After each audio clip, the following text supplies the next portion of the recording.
বেশ কয়েকদিন হলো মেয়ের শরীর খারাপ থাকাতে কলেজ যেতে পারছে না। আর হঠাৎই কলেজ ফেরার পথে দুই বান্ধবী এসে হাজির।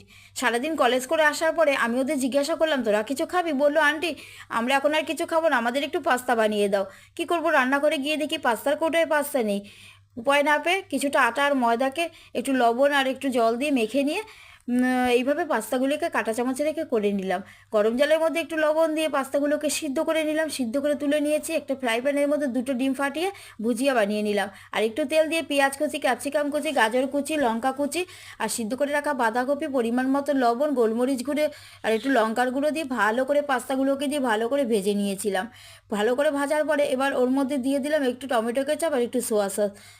একটু ভালো করে একটু নাড়াচাড়া করে নিয়ে ডিমের ভুজিয়াগুলো দিয়ে মিশিয়ে নিয়ে ওদের খেতে দিয়েছি। ওরা তো বুঝতেই পারিনি এগুলো আটার তৈরি পাস্তা। রেসিপিটা বন্ধুরা তোমাদের কেমন লাগলো? ভালো লাগলে লাইক করো, নতুন বন্ধুরা চ্যানেলটি সাবস্ক্রাইব করো, পেজ থেকে দেখলে পেজটি ফলো করো।